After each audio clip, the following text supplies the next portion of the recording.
I'm Anna, a 40-year-old woman with a life story that's anything but straight. Let's start from the very beginning, shall we? It's just me and my son, Michael, a spirited 10-year-old who's the spitting image of his father. His dad? Well, that's a chapter of my life I kept under wraps, until it unfolded in ways I never expected. My husband, Jack, was a man of good heart and troubled past. We knew each other for what felt like a lifetime. Friends turned to lovers, a classic tale, except ours had its share of thorns. Jack was once married, a union that fizzled out without the pitter-patter of little feet to echo through their home. Then life threw us together. It felt right, it felt destined, and soon, we tied the knot, a small ceremony, just close friends and a few relatives. Jack's family? Well, let's just say it was a mixed bag. Most were welcoming, but there was one, his younger sister, Laura. Life after the wedding was a bit like walking on eggshells, especially when it came to Laura. She was a regular at our house, dropping by unannounced, always with that same, sweet-as-pie smile when Jack was around. But her eyes, they were another story, darting around, taking everything in with a kind of cold calculation. One evening, not long after we got married, she came over for dinner. Jack was in high spirits, laughing and chatting about this and that. Laura was all compliments, her voice dripping with honey. "Anna, this casserole is divine. You must give me the recipe," she said, her eyes fixed on me, but it felt like she was looking for something, anything to criticize. "Sure, Laura. It's really simple," I replied, forcing a smile. Jack left the room to take a call, and the air shifted. Laura leaned in, her voice low and menacing. "Simple, huh? Just like you. You think you've got everyone fooled, but not me. I know what you're after." I clenched my fists under the table, trying to keep my cool. "I'm not sure what you mean, Laura. Jack and I love each other. That's all there is to it." She scoffed, rolling her eyes. "Love? Please. You saw an opportunity, and you took it. But watch your back, Anna. I'm on to you." The conversation was always the same, a never-ending loop of accusations and veiled threats. I wanted to tell Jack, to expose her for what she really was, but I knew it would break his heart. He loved his sister, despite everything. So, I kept silent, hoping against hope that she'd eventually see the truth. Michael, bless his heart, tried to stay out of it, but kids are perceptive. He'd ask me, "Mom, why doesn't Aunt Laura like us?" I'd hug him tight, whispering reassurances. "She's just different, honey. But it's okay. We have each other, and that's all that matters." But it wasn't okay. Every visit, every snide remark, it chipped away at me. I felt like I was living in a house with two faces, the happy home we showed the world, and the tense, guarded reality whenever Laura was around. One day, things came to a head. Laura had been particularly venomous, going on about how I was ruining her brother's life, how I'd never be a real part of their family. I'd had enough. "Look, Laura, I don't know what your problem is, but this is my home too. I'm your brother's wife, whether you like it or not. So cut the crap and either treat us with some respect or don't come back." Her eyes narrowed, a smirk playing on her lips. "Oh, I'll be back, Anna. After all, someone has to keep an eye on you. Just remember, you're nothing here. You're just playing pretend, and I'm not buying it." After she left, I slumped against the door, feeling drained and defeated. It was like living with a ghost, a constant, nagging presence that refused to leave us in peace. Laura was a piece of work. To Jack, she was sweetness personified, always complimenting my home, my cooking. But the moment his back was turned, the mask would drop, and so would my heart. "Playing house, Anna?" Laura would sneer the minute we were alone, her eyes scanning the room like she was looking for dirt. "You think you've snagged yourself a golden ticket with my brother, huh?" I'd grit my teeth, forcing a smile. "Laura, I love Jack. This isn't about money or comfort. It's about being a family." "Family?" She'd scoff, tossing her hair back. "Please, you and that kid are just extra baggage he decided to pick up. But don't worry, I see right through you." Her words stung, but I kept my composure, for the sake of peace, for the sake of the man I loved. Jack was oblivious to this side of Laura, or maybe he chose to be. He adored his sister, despite her faults, and I tried for his sake. At gatherings, Laura's dual nature was on full display. With Jack in the room, she was all praises and smiles. But let him step out, and her words turned sharp, her glances scalding. I did my best to navigate these waters, keeping my distance, keeping my calm. "Anna, why do you even bother with her?" my best friend, Rachel, would ask. "She's nothing but trouble." "I know, Ratch," I'd sigh, sipping my coffee, "but she's Jack's sister. What can I do? I just hope one day she'll come around." But deep down, I knew. Some people never change. Laura was like a storm cloud on a clear day, always looming, always threatening to burst. Yet, I held on to hope, a hope that perhaps, one day, we'd find some common ground.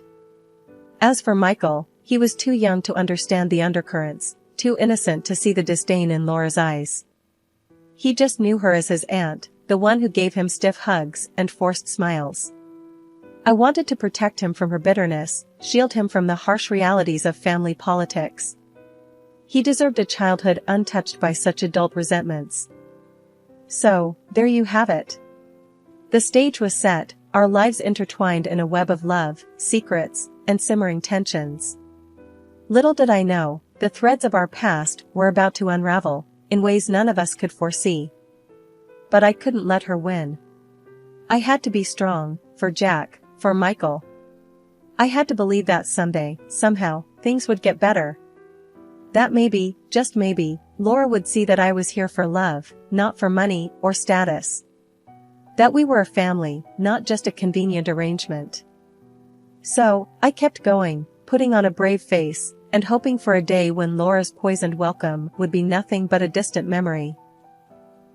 It was a day like any other until the phone rang, shattering our little world into before and after. "Jack's gone," they said, and with 3 words, my heart was torn from my chest. I had to tell Michael, my sweet, 10-year-old boy, who still believed the world was kind and fair. His reaction was immediate and devastating, a mixture of tears and disbelief. "Why, Mom? Why did he have to go?" he sobbed, and I had no answers, just my own silent screams and aching emptiness. As the day of the funeral drew near, I was swallowed by arrangements and condolences, a never-ending stream of tasks and tears. And through it all, Laura, Jack's sister, was absent. Not a call, not a visit, as if her brother's death was a mere inconvenience. Her indifference was a cold slap amidst our grief. Then came the funeral, a solemn affair of black suits and quiet sobs. Michael clung to me, his small hand a lifeline in the sea of sorrow. That's when Laura arrived, late, her entrance grandiose in a revealing, black dress that whispered of expensive tastes and little regard for the occasion. Her face was calm, almost pleased, as she sauntered in, her presence more of a statement than a show of respect. She floated among the mourners, her demeanor unsettlingly light. Her absence in the preparations, now paired with her almost celebratory attire, felt like a betrayal, a mockery of Jack's memory. I stood there, holding Michael close, feeling the weight of grief and anger.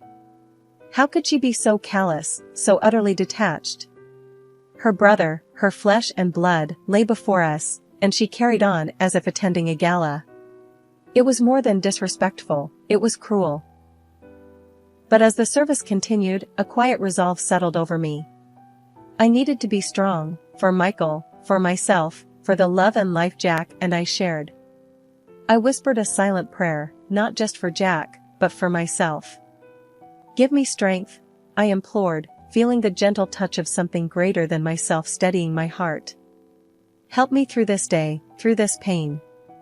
Let me be the anchor for Michael, as we navigate these dark waters." As the final words were spoken and the mourners began to disperse, I felt it, a subtle yet profound fortitude. The pain was still there, sharp and unyielding, but so was a newfound determination. We would move forward, carrying Jack in our hearts, enduring the loss, the betrayal, and whatever else might come. Laura's actions, her unsettling glee, would need to be addressed, but not now. Now was for mourning, for holding tight to the pieces of our shattered world.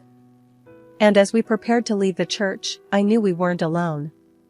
In our hearts, in our memories, Jack lived on, and with that knowledge, I found the strength to take the first step into our new, uncertain future. As the priest wound down the service, Laura pushed through the crowd, her face all twisted up in a smirk that didn't belong. "I got something to say," she announced, her voice cutting through the murmured condolences like a knife. Everyone turned, a collective breath held. She scanned the crowd, her eyes finally landing on me and Michael. "Anna here, she's nothing but a gold digger.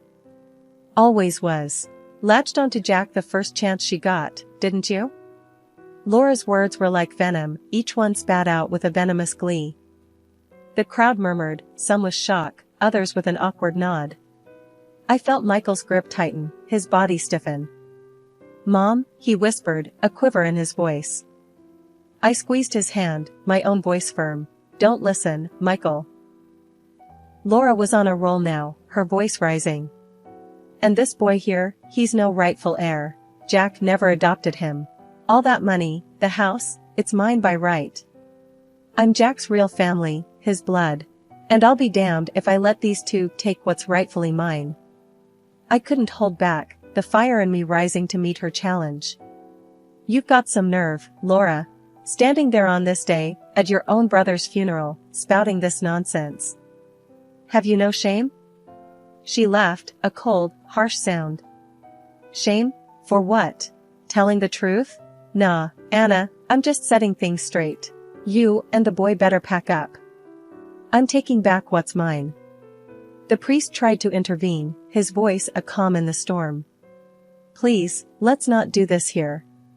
This is a time for mourning and reflection." But Laura brushed him off, her eyes locked on mine, full of challenge and malice. The crowd was uneasy now, shifting feet, lowered gazes, nobody wanting to be part of this debacle. Finally, with a huff, Laura turned on her heel and strutted off, leaving a wake of silence behind her.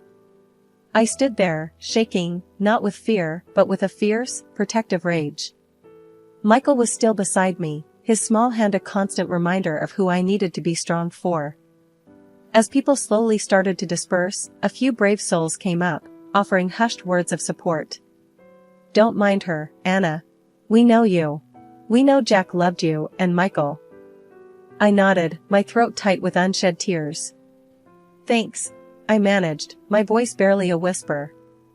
As the last of the mourners left, Michael and I stood there, alone but together, facing the fresh grave that held so much of our lives. "We'll be okay, Michael," I said, more to myself than to him. "No matter what she says, no matter what she does, we'll be okay."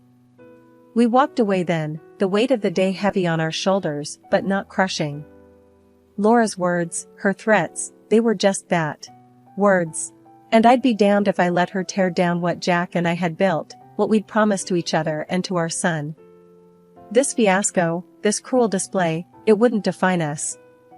We were stronger than that, made of sterner stuff. And as we left the cemetery, I knew one thing for sure, Laura had picked the wrong woman to mess with. I was going to fight, for Jack, for Michael, for us. And I wasn't going to lose.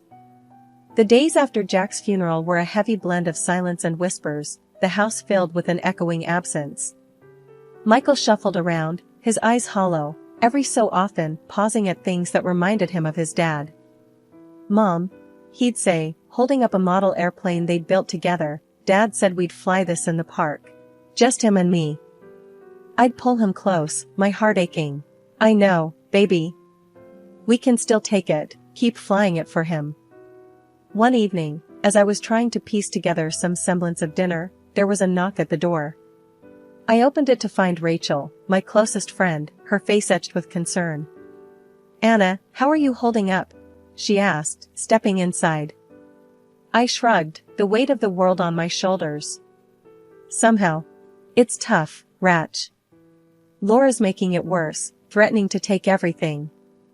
Rachel's face hardened. That woman's a piece of work. Don't you worry, we won't let her push you around. It was comforting, having her there, a piece of normalcy in the chaos of grief. As we sat down, sipping lukewarm coffee, I let out everything, my fears, my anger, my sheer exhaustion. Michael's lost, Ratch. He doesn't understand why his dad's gone, why his aunt is after us now. And I'm just so tired. Rachel reached over, squeezing my hand. You're strong, Anna, stronger than you know. And you've got people who care, who'll stand by you. Laura won't get away with this. Her words bolstered me, a reminder that I wasn't alone. But as the days dragged on, the reality of Jack's absence and Laura's looming threat pressed down on us. I'd catch Michael looking out the window, his little forehead furrowed in thought. But life had to go on, even when every part of me wanted to just stop and mourn. Bills needed paying, Michael needed looking after, and amidst it all, Laura's venomous words at the funeral haunted me. Her threats of taking everything loomed over us like a dark cloud. Then, out of nowhere, Laura showed up like a storm. She barged in, slamming the door behind her, her eyes wild and face twisted in rage. "This is bull," she screamed, waving a crumpled copy of the will. "Everything to Michael? What about me, his sister? I get scraps?" Her voice was like nails on a chalkboard, and I felt my blood boil. Michael was in the next room, and I could see the fear in his eyes. I leaned against the doorframe, my patience worn thin. "Laura, this is what Jack wanted. It's all legal, all above board." Her laugh was harsh, bitter. "Legal, my foot. He never adopted Michael. He's got no claim, and neither do you." That's when I let out a laugh, not of joy but of sheer disbelief at the absurdity of it all. "Oh, Laura, you don't get it, do you? Michael didn't need adopting. He's Jack's son. Our son. Born before you even knew what was happening." Her face went white, her eyes widening. "What? No, that's impossible. You're lying." I walked over to the cabinet, pulling out the drawer stuffed with documents I never thought I'd need to show. "Here," I said, slamming the papers down on the table. "Paternity tests, birth certificates. It's all there, black on white. Jack's the father, always has been." She picked up the papers, her hands trembling as she read. This can't be." But it was, and as the reality sunk in, I saw something I never thought I would: Laura, utterly defeated. Her anger, her hostility, it all crumbled, leaving a shell of the woman who'd tormented us for so long.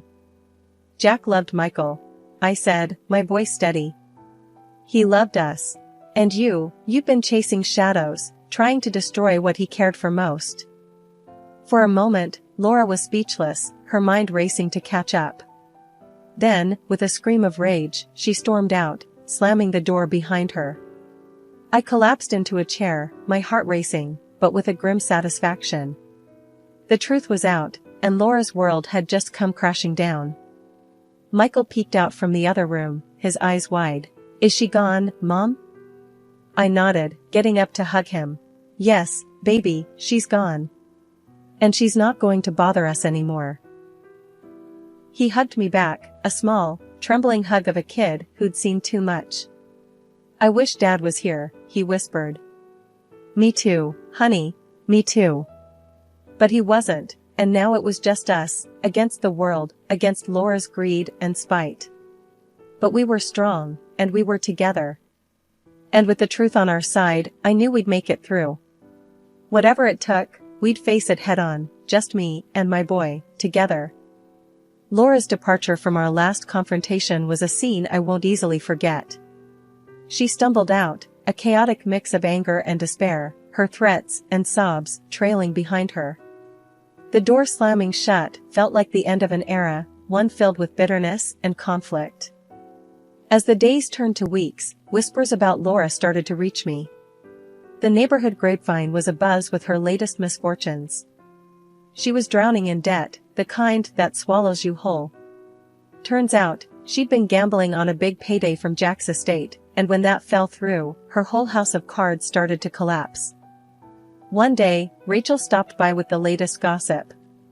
"You heard about Laura?" she asked as she settled onto the sofa. I nodded, weary. "Bits and pieces. Sounds like she's in deep." Rachel's eyes were wide with the thrill of the news. "Deep? She's practically buried. Loans, debts, you name it. She bet everything on getting Jack's money, and now she's paying for it." I shook my head, a bitter taste in my mouth.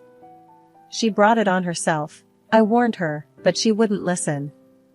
"Yeah, well, now she's running scared," Rachel continued. "People are looking for her, and not the friendly kind. She's a ghost, hiding from everyone she owes." The thought of Laura, so haughty and cruel, now reduced to a fugitive, it was a stark turnaround. Part of me felt vindicated, but another part, a part one wasn't so proud of, felt a pang of pity. I sighed, rubbing my temples. What a mess. I can't say I'm surprised, but... God, what a waste. Rachel nodded, her expression sobering. "Yeah, it's a bad business all around. Just goes to show, what goes around comes around." The conversation shifted, life moved on, but the story of Laura's descent stayed with me. It was a somber reminder of how quickly life can unravel when greed and vengeance take the wheel. Michael, ever sensitive to the undercurrents, asked one evening, "Mom, what's gonna happen to Aunt Laura?" I looked at him, his young face concerned and curious. "I don't know, honey. She's made some bad choices, and now she has to face the consequences." As the days turned into weeks and then months, the chaos that Laura brought into our lives began to fade, becoming more of a distant, if unpleasant, memory. Michael was doing better at school, his smiles more frequent and his laughter genuine. And me? I was finding my footing again, learning to navigate the world as just me and my son. One quiet evening, Michael and I were sitting on the porch, watching the sun dip below the horizon. He was chatting about his day, the usual mix of school stories and little boy adventures. "Mom," he said suddenly, his tone shifting to something more serious. "Do you ever miss Dad?" The question caught me off guard, a lump forming in my throat. "Every day, honey. Every single day." He nodded, leaning against me. "Me too. But I think we're doing okay, right? Just the two of us?" I hugged him close, a smile breaking through the tears threatening to spill. "Yeah, kiddo. We're doing more than okay. We're doing great." And it was true. Despite the grief and the trials, we were finding our way through, stronger and more connected than ever. I looked at Michael, this incredible little human who'd been through so much, and felt a surge of pride. Our conversation was interrupted by a knock at the door. It was Rachel, her face beaming as she held up a couple of pizza boxes. "Thought you guys might be hungry," she said, winking at Michael. His face lit up, all earlier seriousness forgotten at the prospect of pizza. "Auntie Ratch, you're the best." We gathered around the table, a small, makeshift family, laughing and sharing slices. It was these moments, simple and unassuming, that I cherished the most. They were a reminder of what we'd overcome and a promise of what was still to come. We sat in comfortable silence, the night wrapping around us like a blanket.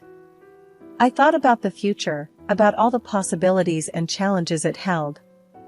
It was unknown, uncertain, but it was ours to shape. And as I looked at the stars twinkling above, I made a silent vow. To keep living, to keep loving, to never forget the past, but not let it define us either. We had a whole world ahead of us, and I was ready to face it head-on, with Michael by my side. And it felt right, it felt good. We were moving on, stepping into a new day with our heads held high and our hearts open. Whatever came next, we'd be ready for it, together,